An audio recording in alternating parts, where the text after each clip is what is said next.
If heartfelt, slow burn stories about broken soldiers, single moms, and quiet second chances touch you, please like this video and subscribe so you don't miss the next healing story on this channel. The night the house burned, the snow was supposed to be the only quiet thing falling. Up on the hill above the small Vermont cul-de-sac, the world was still. The pines wore white coats. The lake below was a sheet of dark glass under a sky without stars. Mason Reed was already awake. He hadn't really slept in years. Not the way other people meant it. His body dwindled, but his mind always kept one foot in another country, on another road, under a different sky. Tonight, he sat at the small table in his cabin, a mug of coffee cooling in his hands, the dog at his feet. The stove crackled softly. The only light came from a single lamp, pooling yellow on the wood. Ranger's head snapped up before Mason smelled the smoke. The dog's ears pricked, nostrils flaring. A low sound rose in his throat, more vibration than bark. Mason frowned. "What is it?" he asked softly. Ranger moved to the window, claws quiet on the floorboards. He gave one sharp, urgent bark. Mason followed. At first, all he saw were the usual shapes, the dark ridge of the hill opposite, the flat strip of road below, the crescent of houses shut tight against the cold.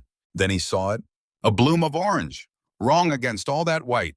Halfway down the hill, one of the houses in the cul-de-sac had a glow in the front window that was not lamplight. It flickered too fast, too hungry. Smoke smudged the air above its roof, darker than the night. Mason's body reacted before his mind allowed him options. He grabbed his coat, his boots, his keys. Ranger spun in tight circles. Ready. They ran. The downhill path he normally took slow in daylight. Light blurred under his feet. Snow grabbed at his boots. The cold slapped his face. His heart knocked hard against his ribs, its rhythm too much like rotors. By the time he reached the street, the house was coughing flame from his front living room window. Glass had already blown out. Shards glittered on the porch. A car sat in the driveway, coated in frost. No sirens yet. Mason's lungs filled with the bittersweet scent of burning drywall. He was back in Helmand before he took 2 steps. Dust instead of snow, diesel instead of pine, a road, a metal can in the ditch. The shouted word, "Idea." Ranger shoved his hip, grounding him. A sharp bark in the cold air cut through the phantom roar. "Now," the dog said. "Not then." Mason blinked. The house in front of him came back into focus, curtains boiling with fire, smoke clawing out through the eaves. He heard it then, a thin, high sound from inside. Not fire, not siren. A child. The back of his neck went cold. He didn't think about 911. Someone else would be dialing. Somewhere Vermont. There were neighbors, phones, procedures. There was also a kid in a burning box. Mason ran up the front steps. The knob was so hot, it burned his palm when he grabbed it. He swore under his breath, pulled his sleeve down, and slammed his shoulder into the door just beside the latch. Wood splintered. Heat hit him like a living thing when the door gave. Smoke poured around him, clawing his throat and eyes. Alarm shrieked. Something in the kitchen popped and cracked. He dropped low, one arm over his mouth, the other sweeping. "Hey!" he shouted hoarsely. "Hey! Keep calling! I'm coming!" A thin cry answered from somewhere above, through the roar and crackle. He saw the staircase, half obscured by smoke. His hands shook. For a moment, he was on another staircase, in a mud brick house. Caleb in front of him, rifle pointed up. Then the flash, the sound, the force. Ranger barreled past him into the house. The dog paused a few feet in, looked back, barked, then bounded up the steps as if to say, "Move it." Mason swore again, louder this time, in English, not in memory. He pulled his t-shirt up over his nose and followed. The heat on the second floor was worse. The hallway was a tunnel of gray. The smoke stung his eyes, made them water. "Keep talking," he rasped. A frantic little sob answered from the room to the left. Ranger was already there, scratching at the door. Mason kicked it open. Inside, the fire hadn't yet reached. The room was a child's room, tiny bed, shelves of stuffed animals, glow-in-the-dark stars on the ceiling.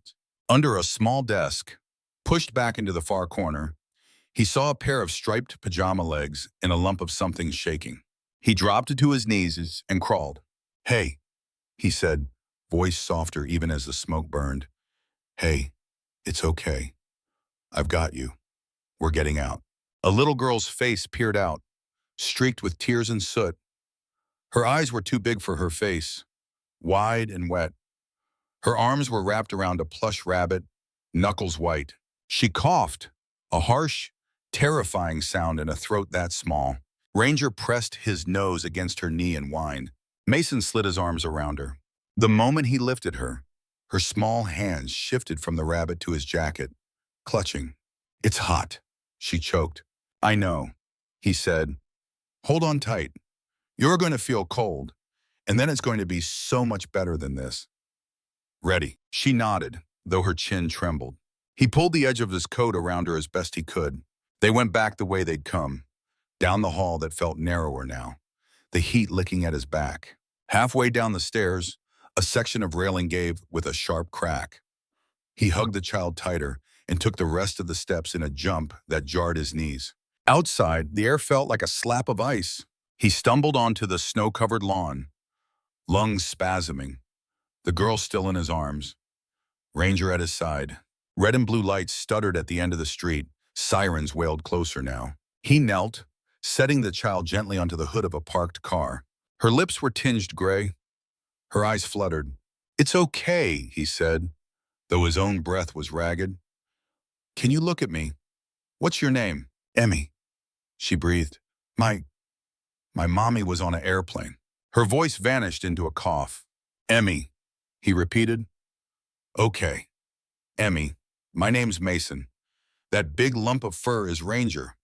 We're not going anywhere until these people take care of you." "Got it?" She nodded weakly. EMTs ran up, carrying oxygen, blankets, efficient hands.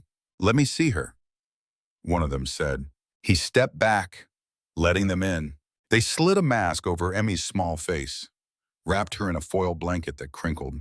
"She's lucky," one medic muttered. "Get her loaded." The scene blurred around Mason's shouted codes. Hoses, neighbors standing on driveways in pajamas. He could feel the eyes on him, the potential questions gathering, the shape of gratitude he wanted no part of. "Sir," someone said, turning toward him. "We need your name for it." "I'm nobody," he said, voice flat. "Just live up on the hill. Make sure she's okay." He whistled softly. Ranger looked up, eyes bright in the firelight, and padded after him as he walked back into the snow in the dark.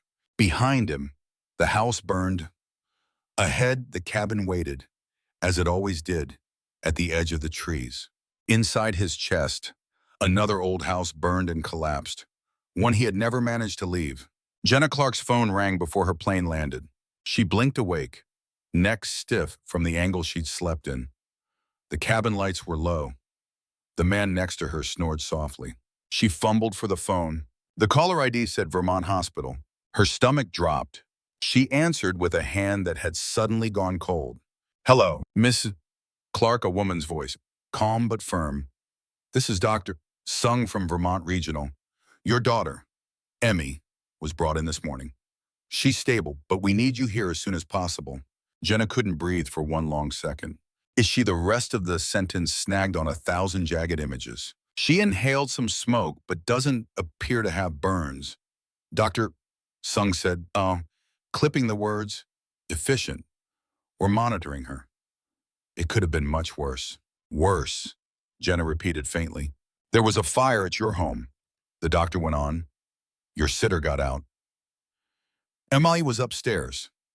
A neighbor, a demand from farther up the hill, brought her out." Jenna pressed her hand to her mouth. "I'm landing now," she said. "I'll be there as fast as I can." She hung up, heart thumping loud and uneven. On the tarmac, the cold air straightened her spine. In the car, the world-blurred highway signs, snowbanks, the familiar line of mountains that she had grown up under and left for boardrooms and neon city lights. Hospital parking lots all smelled the same. Antiseptic, exhaust, fear. She ran down the fluorescent hallway, boots squeaking on the tile. Miss Clark, a nurse asked, stepping out from behind a station.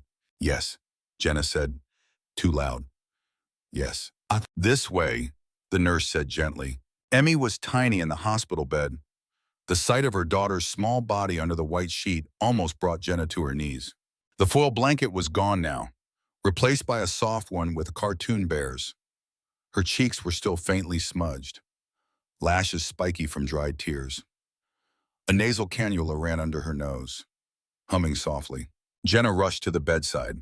Baby, she whispered. Emmy, I'm here. Mommy's here. Emmy's eyelids fluttered. Mommy, she croaked. Yeah, Jenna said, swallowing hard. Yeah, it's me. Emmy's hand found her wrist and held on. The house, Jenna began. It's gone, Dr. Sung said from the doorway. But your daughter is not. You can rebuild the first one. Tears blurred Jenna's vision. How she managed. How did she get out? A neighbor pulled her from the second floor. The doctor said.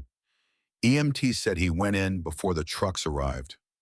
We're told he's a veteran, Marines, lives alone with a dog. He didn't give his name. Jenna's grip tightened on Emmy's fingers. A veteran. Her entire company, everything she had built with Solace Labs existed for people like that. For the men and women whose minds were still stuck in burning houses long after they'd come home. And one of them had walked into her burning house and carried her daughter out. He refused any information, anything she asked. Sung smiled faintly. He refused a ride, refused to let us check his lungs, refused to fill out paperwork. She shrugged. But this is Vermont. Someone always knows something. The firefighters mentioned a cabin up the hill. A big guy, beard, a dog named Ranger. That narrows it down. Jenna looked down at her daughter. Emmy's breathing was shallow but steady, the machine tracing each inhale and exhale. Guilt gnawed at Jenna's ribs. She had been in a conference room in New York arguing about user retention metrics, while her daughter slept in a house that turned into an inferno. Her father, the firefighter, had died when she was 10, going into a building everyone else was running out of. She had promised herself that one day, somehow, she would make things safer for the people who ran in. Now one of them had saved the only person she couldn't imagine living without. I need to find him, she said, more to herself than the doctor. Sung nodded. If you do, she said, tell him the staff said thank you, and that next time he should let us check his lungs. The cabin sat where the road turned from pavement to dirt and then gave up. It overlooked the cul-de-sac like a quiet guardian. Jenna parked her borrowed car at the edge of the clearing and turned off the engine.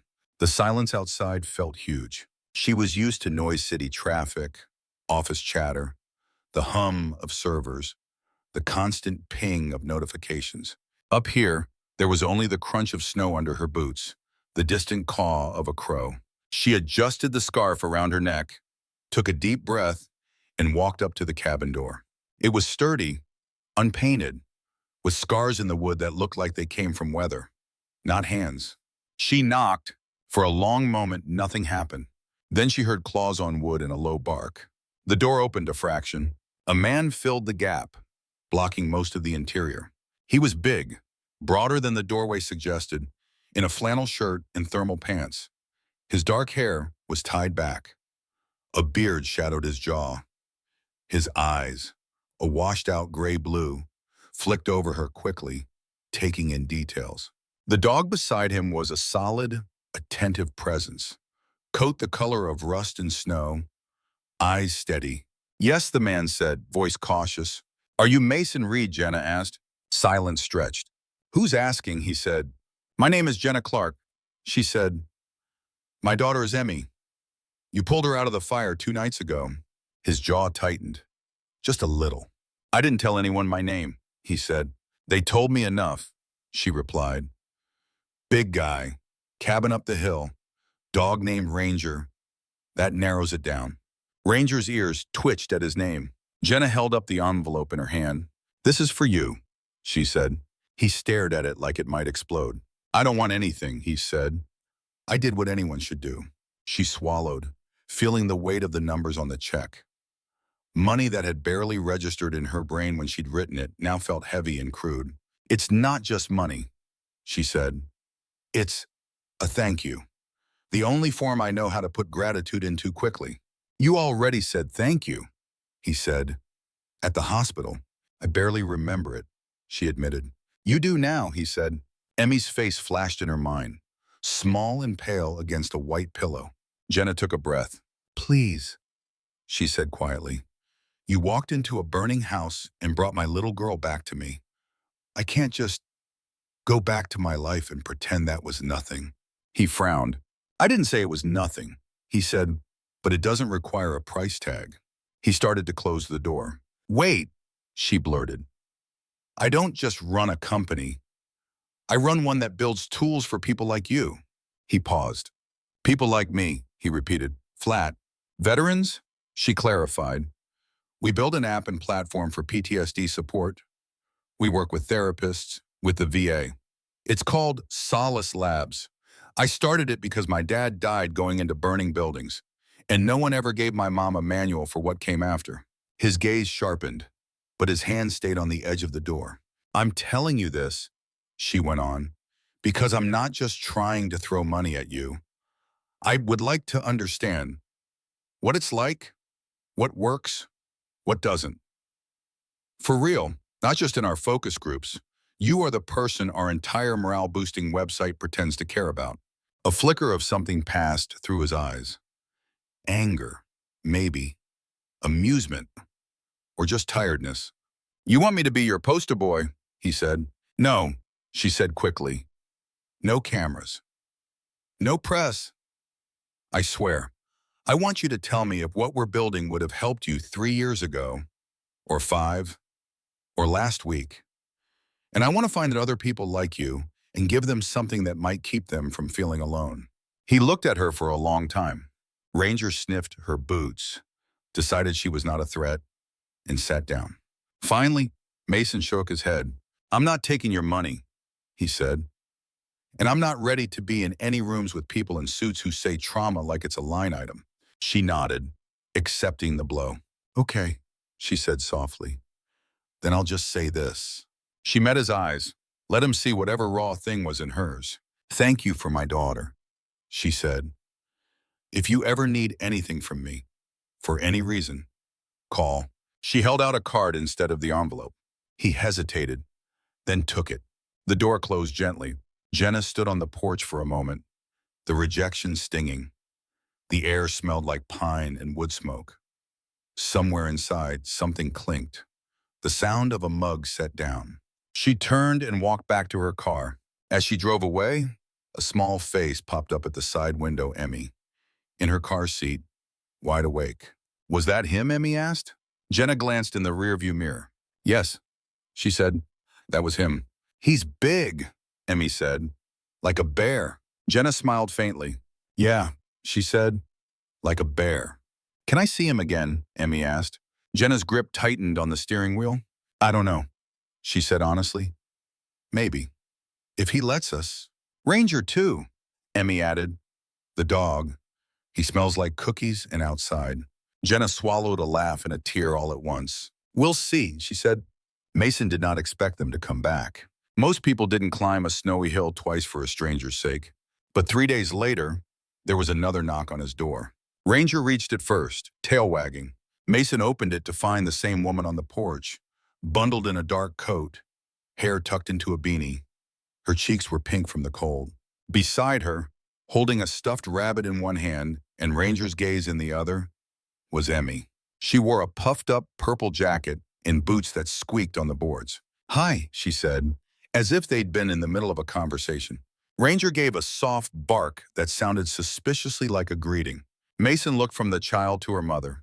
Jenna lifted a thermos and a paper bag. We brought soup, she said, and grilled cheese. The hospital menu is terrible. We had extra. He could have said no again.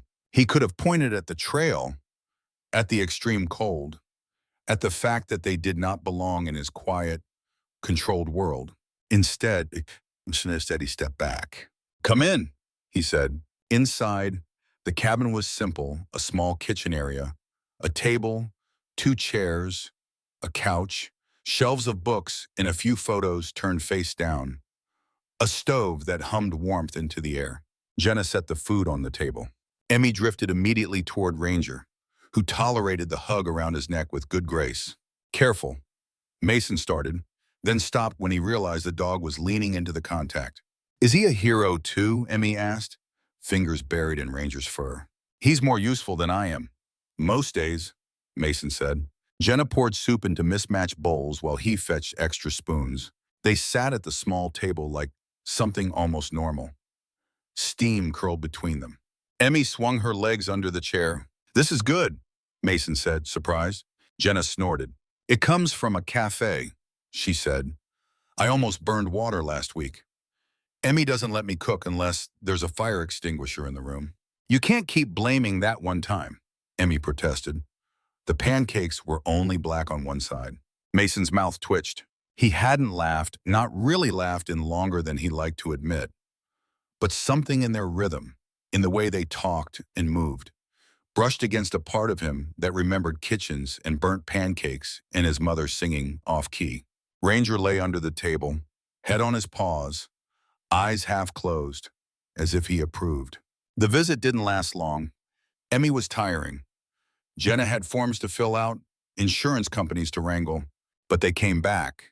They came back on days when the hospital was too claustrophobic, on afternoons when the rental house they'd moved into felt too empty. Each time, Jenna knocked and waited, never assuming.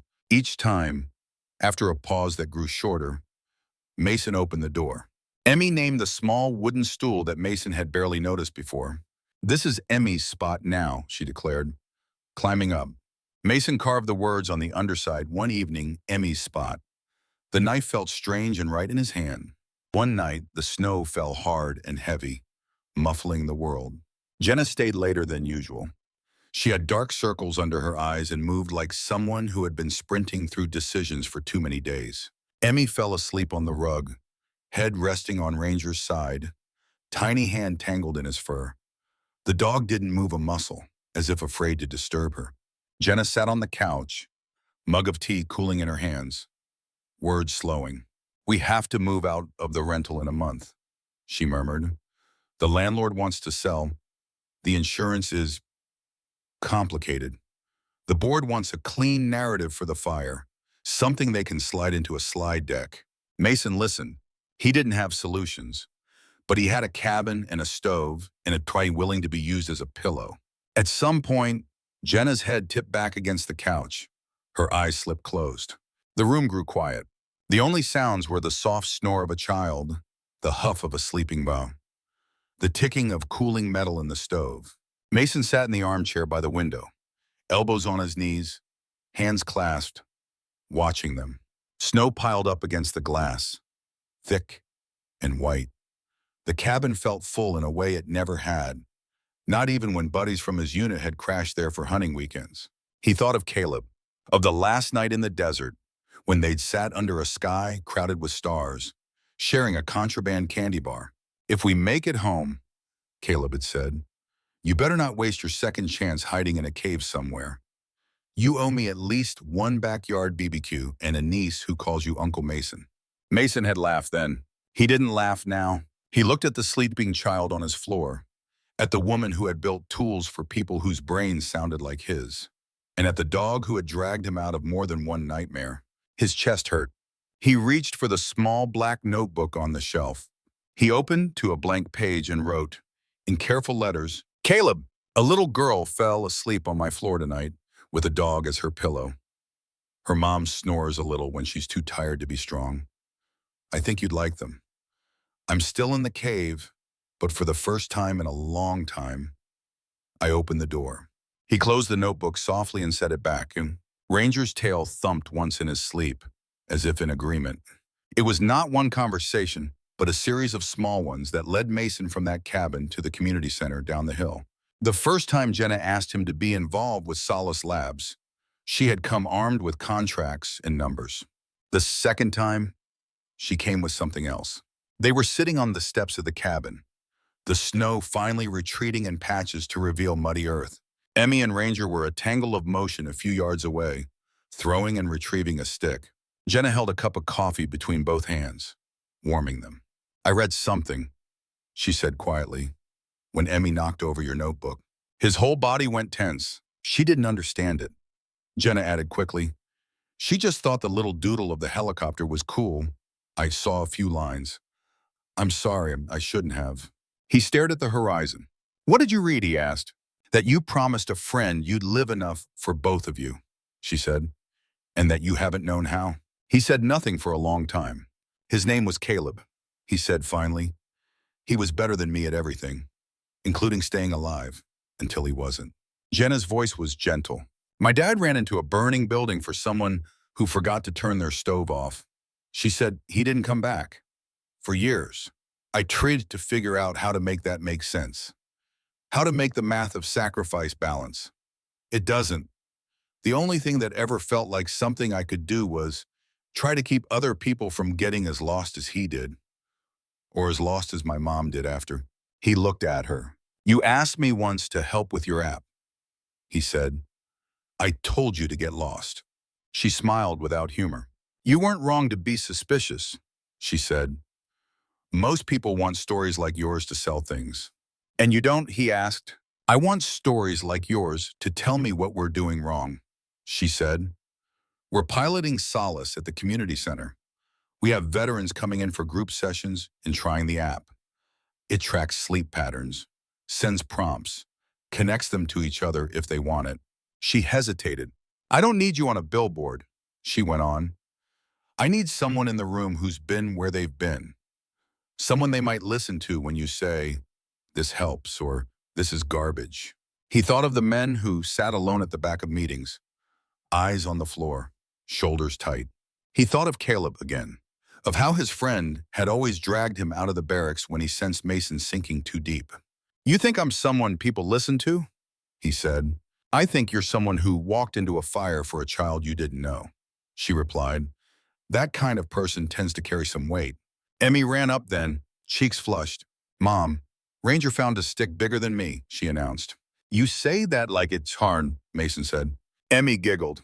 Ranger dropped the stick at his feet, panting proudly. Mason looked down at the little girl, at the woman who had lost her father in another fire. He exhaled slowly. I'll go, he said, to the community center. I'll sit in the room, boy. I won't make speeches. And Jenna's smile was small but real. That's all I'm asking, she said. The community center smelled like coffee and gym floor wax. Mason sat in a metal chair against the wall while the first group filtered in. Men and women in worn jeans and clean shirts, some with hats bearing unit patches, some with nothing but tired eyes. No one introduced him as anything. He liked that. They started with small talk weather, the game, the town meeting about potholes. The counselor leading the group eased them gently toward deeper water. Sleep, noise, flashbacks, the way certain smells could yank you out of your body. After a while, someone mentioned the app. It buzzed me at 2 in the morning. A man with a shaved head said, Dom, told me to try breathing exercises. I wanted to throw it at the wall. Did you? The counselor asked. No, the man said. I did the thing. It helped. A little. There were nods. Later, when the session ended, a few people hung back to look at Mason. One of them, a woman with gray at her temples and a tattoo peeking from her sleeve, nodded at him. You're the guy from the fire, she said. The papers don't know my name, he said. Let's keep it that way. She smiled. Fair, she said. But some of us know a Marine when we see one. It's good you're here. He wasn't sure if it was good, but he kept coming. He started to see patterns, where the app helped, where it annoyed, where the human part of the room mattered more than any code. He shared those observations with Jenna over coffee, over messy whiteboards at Solace Labs, over late-night emails. For a while, it felt like the start of something that almost clean. Then the article came out. The headline might as well have been written in fire. Tech CEO turns war hero's trauma into brand story. The piece used a photo of the cul-de-sac house reduced to a blackened skeleton. It called Mason a reclusive former Marine. It described how Solace Labs had leveraged his dramatic rescue to humanize their product. There were quotes, snippets of things Mason had said in confidence at the community center, stripped of context. Lines about sleepless nights, about writing letters to a dead friend, about not knowing where to put his anger. There was a screenshot of a slide deck that had never been meant for public release. On it, in sleek font, were the words, "Case study from fire to solace, a veteran's healing." His stomach lurched. He hadn't posed for any photos. He hadn't agreed to be anyone's case study. Mason stood in his cabin's doorway with a tablet in his fist, the glow of the screen too bright in the dim room. Ranger paced, uneasy, picking up on his tension. Emmy's laughter floated through his memory. Ranger smells like cookies and outside. We brought soup. Uncle Bear. Now his own words were being passed around like a marketing asset. He called Jenna. She picked up on the second ring. "Mason, what is this?" he demanded, voice low and hard. "You told me no cameras, no stories." "I didn't approve that article," she said. "I'm trying to pull it down. One of our PR contractors leaked material from an internal deck. They wanted to get ahead of the launch." "Internal deck," he repeated. "That had my life on it. I never meant for your story to be used like this," she said. "I swear to you." He stared at the headline again. "People don't just accidentally get access to my private sessions," he said. "Mason, the board wanted a compelling narrative," she said, frustration bleeding in. "I fought them on making you the center. I lost that fight in the slide deck, but I told them nothing went public without your consent. I was still fighting that when this article hit." Ranger whined. Mason felt something in his chest crack.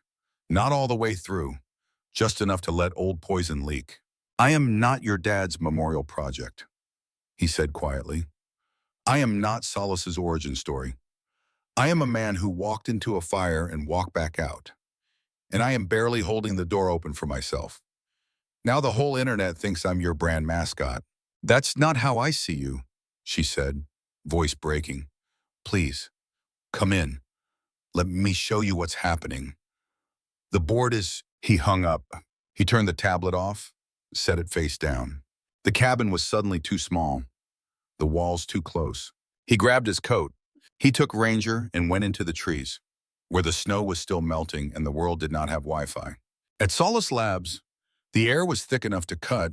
Screens in the conference room flickered with news segments, hot takes, angry comments. Jenna stood at the head of the boardroom below, knuckles white on the surface. "We need a statement." One board member said, "We can say the veteran consented to being featured, that he was compensated." "He didn't consent," Jenna said, "and he refused compensation." "Perception is reality," another responded. "Right now, so tomorrow, the perception is that we exploited a war hero for clicks. We need to shift the narrative." How someone else asked, we lean in. The first member said, "We tell the story better than that article did. We get him on TV. We show the public how grateful he is that Solace exists." Jenna's stomach turned. "He is not a puppet," she said, each word sharp.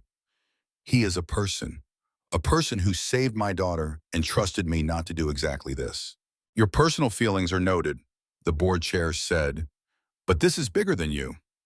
We have investors, partnerships, a launch next quarter." Another slide flashed up. Projected revenue, market share, a curve climbing upward if, and only if, the current scandal could be spun into something inspiring. "What do you want me to do?" Jenna asked, voice cold. "Hold a press conference," the chair said. "Say you miscommunicated with him. Say he supports the mission. Say this was an unfortunate but small misstep on a noble path." "In other words," Jenna said, "lie." "Massage," the chair corrected. "For the greater good. Think of how many veterans we can reach if Solace survives this." She thought of Mason's promise to Caleb, written in lines she had no right to read. Of his face when he'd told her he didn't want trauma as a line item. She thought of her father in his turnout gear, the way he kissed her head and promised he'd be back and then wasn't. She took a breath. "If our survival requires cutting a man who saved my child up into sound bites," she said, "then we are not the solution we claim to be." The chair's eyes hardened. "Jenna," he said, "be reasonable." She straightened. She said, "I won't stand in front of a camera and sell a line I know is false. I won't build solace on someone else's pain without their consent, even if I could get away with it. If you won't do what's necessary, the first board member said, we will have to reconsider your role. There it was, the fork in the road. Career on one side, conscience on the other. She thought of Emmy's small hand on Mason's beard, the way the child had whispered Uncle Bear and made him smile despite himself. She thought of all the times she had told herself she was doing this for people like her father, like Mason, like the men and women at the community center. I understand, she said quietly. In that case, I resign as CEO, effective immediately. A ripple of shock moved through the room. You can't be serious, someone sputtered. I started Solace because I believed in it, she said. I will not watch it become a machine that chews up the exact people it's supposed to help. If you can steer it without doing that, good.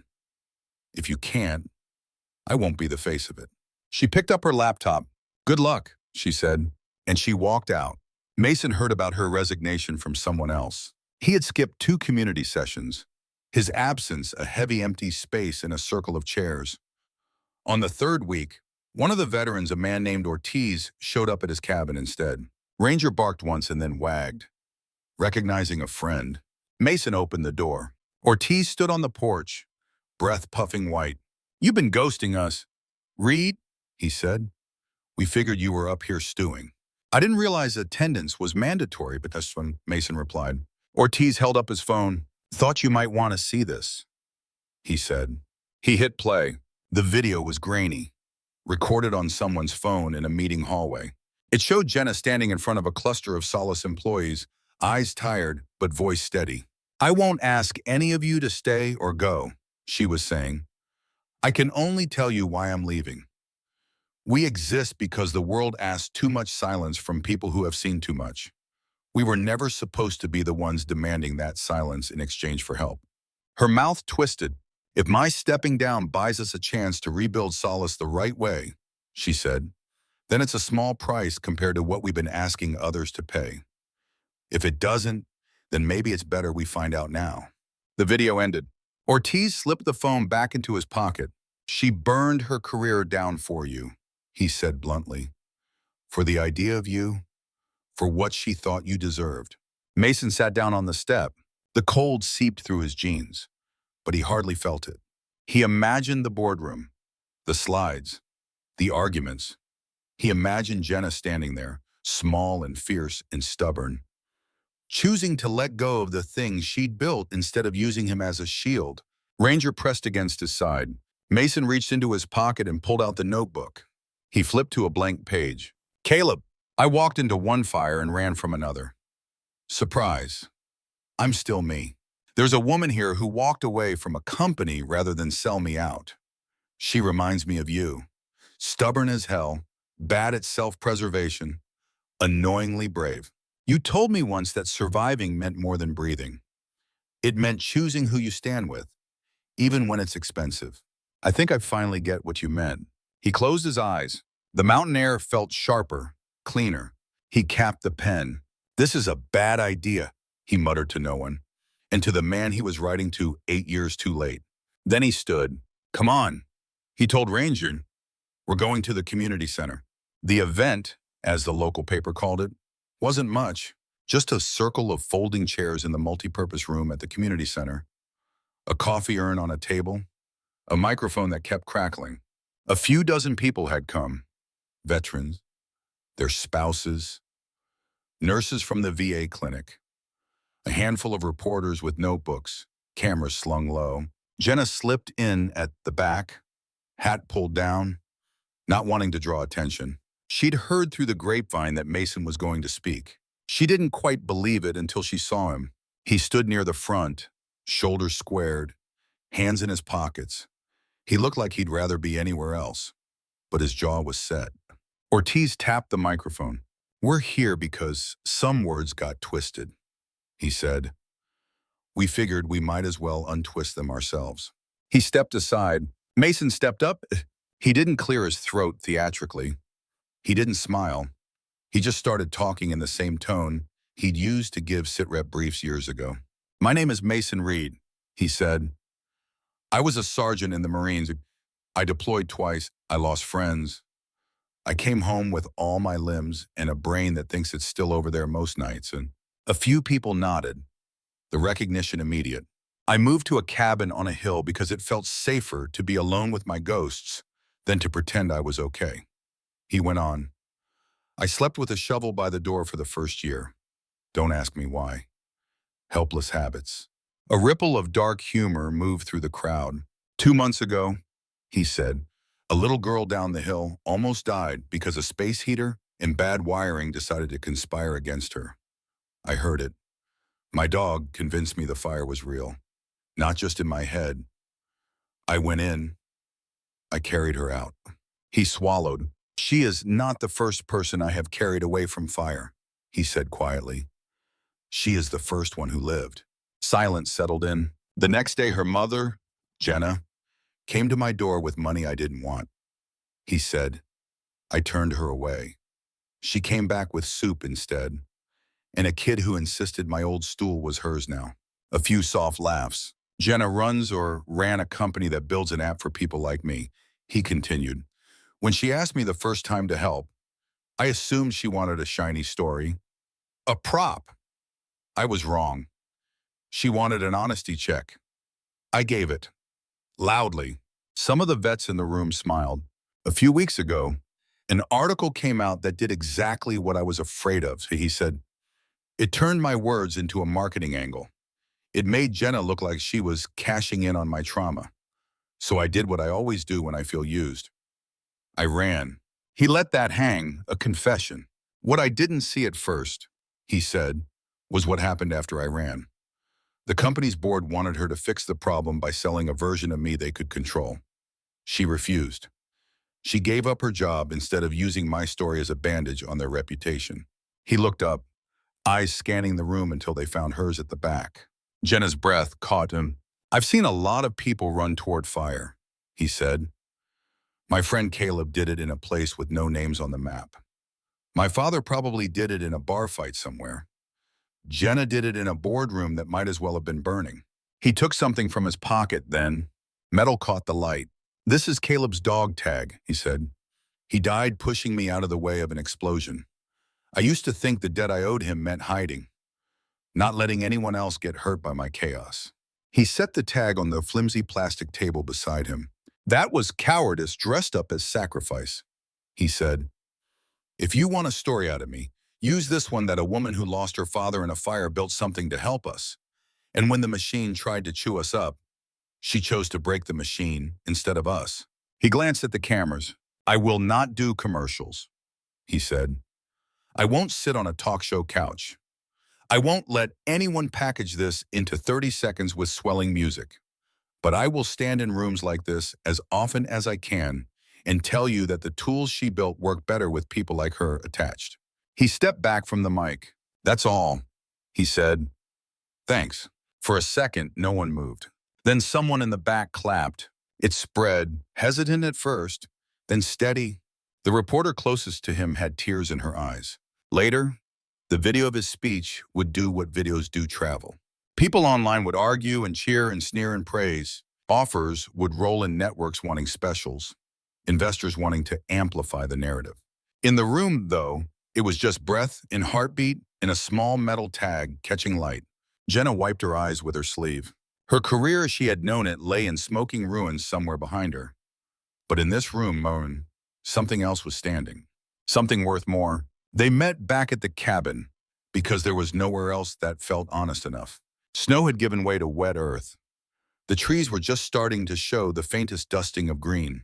Jenna stood on the porch, hand hovering over the door for a moment before she knocked. It opened almost immediately.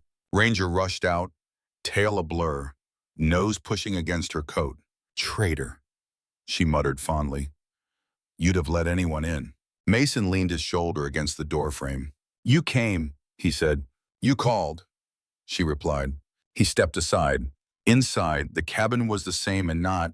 The table, the couch, the stove, the notebook on the shelf, a small pair of purple boots lined up next to his own, a crayon drawing on the fridge that looked like 4 stick figures and a very round dog. I saw your speech, she said, in person and then in 10 different reposts. Sorry about that, he said. I forgot how phones work in crowds. I'm not, she said. They stood facing each other for a moment, the air thick with everything unspoken. You didn't have to quit, he said finally. You could have stood at that podium, said the words they wanted. You'd still have your corner office. And you could have let them make you into a symbol, she replied.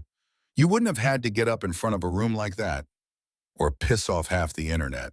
He huffed a small laugh. I've pissed off worse, he said. They sat at the table. Emmy was at a friend's house for the afternoon, a rare arrangement that left Jenna both grateful and slightly at loose ends. I keep getting emails, Jenna said. Investors, a nonprofit that wants to acquire Solace's tech, a streaming platform that wants a documentary. They all talk about impact, scale, reach. The words were bitter on her tongue. And you, he asked, what do I want, she said. I want the thing I thought I was building before the boardroom got involved. A place where people like you can walk in and not be turned into content. A place where my dad would have felt stupid for not going sooner. He looked down at his hands. Your cabin's almost big enough for one person, she said. But what if it was a little bigger? He raised an eyebrow. You want to knock down my walls now, he said. I want to add to them, she said. The nonprofit wants Solace's platform and our team. They're willing to pay enough that everyone gets a decent exit. We could take part of that, buy this land outright, and build something here. A real Solace. Not in an app. In wood and light and coffee and chairs. Haven Hill, he murmured, testing the words. A quiet place for vets. She smiled. I like that, she said. He studied her. You'd move here, he asked. From your sleek city and your fancy office. I grew up under these mountains, she said. The city was a detour. Besides, this is where Emmy sleeps best. He swallowed. And us, he asked, the words more fragile than he liked. She didn't pretend not to understand. I don't want to build a center with you and then live somewhere else, she said. If that's what you're asking. It was. Heat rose under his collar. I don't know how to be good at this, he admitted. At families, I barely remember how to be good at people. Neither do I, she said. My last long-term relationship was with my inbox. He huffed a laugh. Maybe we can learn, she said. Badly, slowly, with a kid in a door making fun of us the whole time. He thought of Caleb again. He reached for the notebook. He flipped to the last page, where the entry from the night of the speech trailed off. He picked up the pen. Caleb, there's a woman here who walks into fires that don't look like fires. There's a little girl who thinks I smell like cookies and outside. There's a dog who drags me back when I drift. I think this might be the backyard you were talking about. He closed the notebook. He looked at Jenna. Okay, he said, let's build it. 1 year later. Haven Hill existed in more than just ink and stubborn hope. The cabin was still there, its bones the same, but wings had grown from it. On one side, a long, low building with 5 simple rooms, each with a bed, a window, and a shelf with a few carefully chosen books. On the other, a common room with big windows that looked out over the valley, mismatched chairs, a long table, a kitchen that always smelled like coffee and something warm. Above the doorway, carved into wood, were words in a hand that had learned to trust itself enough to leave marks. Haven Hill, a quiet place for veterans. Below it, on a smaller plaque, 3 names in honor of Caleb Hayes and Captain Daniel Clark, who ran toward fire, for everyone who still carries them. On a late autumn afternoon, the place hummed with quiet life. In the common room, a group of men and women sat in a loose circle, talking or not talking, their silence accepted. In the yard, someone hammered nails into a raised garden bed, building something for the spring. On the hill above, Emmy ran with 2 other kids, Ranger loping after them, ears flapping, tail high. Mason stood on the new porch, hands in his pockets, watching. Jenna leaned against the railing beside him. You remember when it was just a shovel and a cot in there, she asked, nodding toward the old cabin door. I try not to, he said dryly. Fair, she said. He turned to look at her. She wore a sweater that used to be his and jeans with paint on the thighs. Her hair was tied up, a pencil stuck through the knot. There were lines around her eyes that hadn't been there 2 years ago, but they were laugh lines. "You okay?" he asked. She smiled. "I got 3 full nights of sleep this week," she said. "That's practically a vacation." He chuckled. "Emmy's teacher sent me an email." She added, "She did a drawing of her family in class. There was me and her and you and Ranger and about 10 stick-figure veterans." 10, he said. "That's ambitious." She said we were all her practice grown-ups, Jenna said, eyes soft. Her real family. The words settled somewhere tender. Emmy broke from the pack of kids, running toward them. "Daddy Bear," she called, breathless. "Mom, Ranger stole my glove." Ranger trotted behind her, glove in his mouth, eyes bright with mischief. Mason descended the steps, scooping Emmy up as she launched herself at him. "You're getting too big to be carried like this," he said, pretending to stagger. "You're big enough," she said, patting his cheek. "You carry fire." He swallowed. "Just once," he said, "and hopefully never again." Ranger dropped the glove at his feet, tail wagging, thoroughly pleased with himself. Jenna walked down to them, linking her arm through his free one. "Dinner in an hour," she said. "Ortiz is making chili. I am staying out of the kitchen, as per the safety agreement." "Thank God," Mason said. She elbowed him lightly. They walked back toward the buildings together, a man who had once hidden in a cabin, a woman who had once lived in boardrooms, a child saved by a stranger, and a dog who had pulled them all into the same orbit. Later, when the sky turned the color of bruised peaches and the first stars blinked awake, Mason sat at a small desk in a quiet room off the common area. Caleb's room. On the wall hung a simple wooden sign, "For the ones we carry with us." His notebook lay open. There wasn't much left blank inside. He turned to the final page. "Caleb, I'm writing this one here instead of on my couch. There are boots by the door that aren't mine. There's laughter in the hallway that doesn't come from the TV. There's a girl upstairs who falls asleep without nightmares because she knows there's someone down here who will always get up if she calls. I used to think I owed you my suffering. That staying broken was a way of staying loyal. I get it now. I think you wanted me to do exactly this. To stand in rooms full of people who feel like I did and tell them the door's open. That there's coffee. That there's a who doesn't care how tough they think they are. I'm done writing to you every day. Not because you don't matter, because I finally started living like you wanted me to. You're in the plaque, in the name over the door, in the way I get out of bed on the mornings I don't want to. That's enough." He set the pen down. He closed the notebook gently, feeling the weight of it. The years pressed between its covers. He walked to the shelf in the corner and placed it there. In the spot he'd cleared a small altar to the ones who didn't make it home, and to the ones who had to figure out how to. When he stepped back outside, the air was crisp. Laughter floated from the common room. The smell of chili and cornbread drifted on the breeze. Jenna sat on the steps of the porch, arms around her knees. Emmy was curled against her side, half asleep, head on her mother's shoulder. Ranger lay at their feet, ever watchful, ever ready. Mason sat beside them. Jenna leaned her head against his shoulder. "What did you write?" she asked softly. "Goodbye," he said, "and thank you." She nodded, understanding more than the word explained. They watched as the sky darkened and the lights in Haven Hill glowed warm against it. Inside, someone started humming a song, off-key but earnest. Emmy's breath slowed, even and sure. Mason looked at the little family tucked against him and at the building they had made out of ashes and stubborn love. For the first time in a very long time, the word home did not make his chest hurt. It felt like a place he could stay.